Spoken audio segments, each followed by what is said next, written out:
कि इमाम हुसैन अलैहिस्सलाम ने एक हुसैनी जवान को, जो मुझे समझ में आता है, हुसैनी जवान की क्वालिटी बयान कर दी है। हुसैनी जवान जिसका किरदार और जिसकी गुफ्तार अपने नबी जैसी होनी चाहिए। मैं चाहूँगा कि चूँकि जवानों के हवाले से आज का प्रोग्राम है और हमें उस जवान से क्या सीखना चाहिए, हमारी ज़िंदगी कैसी होनी चाहिए।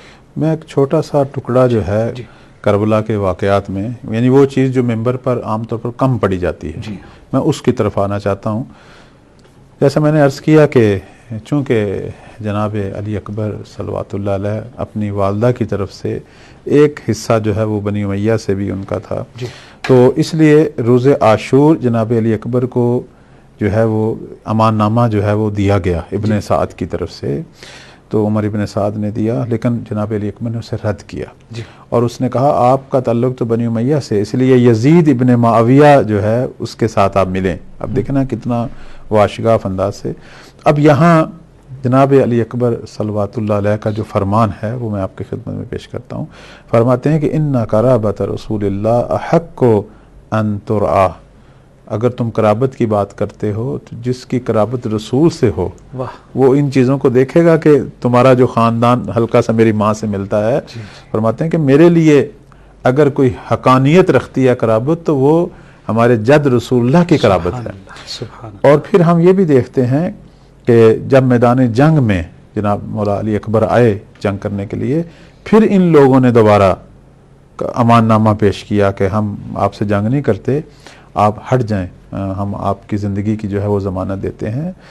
तो फरमाया इन्होंने, जनाब अली अकबर ने, फरमाते हैं अना अली इब्न हुसैन इब्न अली, कि मैं अली हैदर कर्रार का बेटा हुसैन जो है मैं उसका बेटा अली हूँ। और फिर फरमाया कि नहनु व बैतुल्लाह औला तल्ला ला यहकुमु फीना इब्न दाई।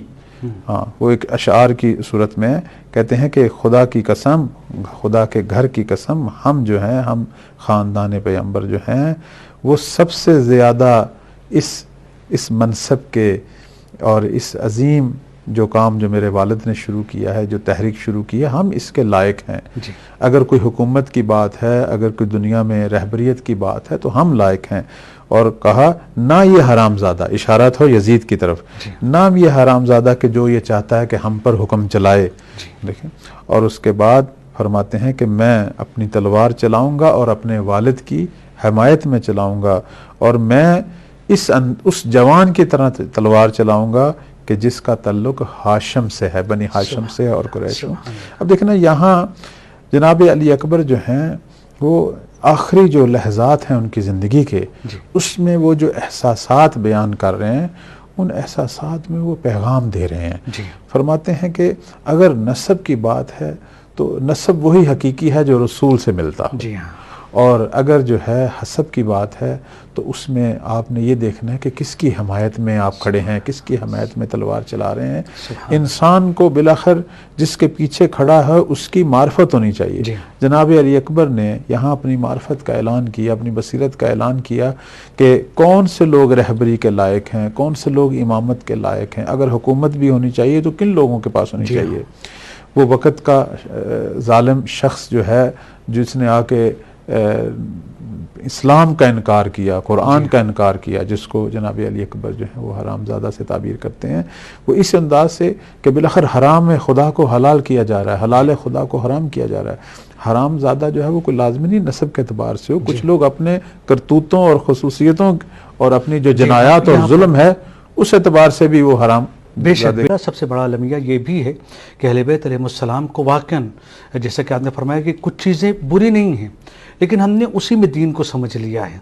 मसलन फ़र्ज़ कर लिए तावीज़ें बांधना अच्छी चीज़ें, इंसान अपने मन्नतें माने और जो भी इंसान पहनता है बहुत सी चीज़ें हैं, लेकिन ये अपना के तो हम कामयाब नहीं होंगे ना जब तक हमारी जवानी ये न कहे कि शुक्रिया तेरा मेरी जवानी को कि तूने अली अकबर की जवानी का पाबंद बना दिया। जी हाँ, अर्ज़ खिदमत यह है कि जनाब अली अकबर जैसा आपने भी फरमाया, कुछ चीज़ें तो अल्लाह ने उन्हें अता की, और अल्लाह भी जो है वो चूँकि आलम अज़ली अब्दी है, ऐसे नहीं कुछ चीज़ें अता करता। अली अकबर ये लियाकत रखते थे कि वो शबीह पैगंबर बनते, अपनी तख्लीक में भी, अपने लहजे में भी।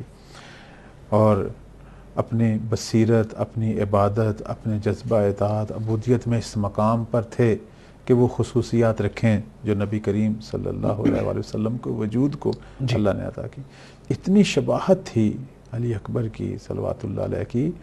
मैं अल्लामा शुस्तरी की किताब है खसाइस हुसैनिया, उसमें देख रहा था, कह रहे थे कि असहाब रसूल जब अपने बच्चों को बयान करते थे कि हमारे लिए नबी करीम जो हैं वो इस अंदाज से कुरानी आयात सुनाया करते थे और इस तरीके से सुन्नत बयान किया करते थे, तो उनके बच्चे जो जवान हो चुके थे वो कहते थे काश हम भी नबी के ज़माने में होते, उनकी आवाज़ सुनते, उनकी ज़बान से ये फरामीन सुनते।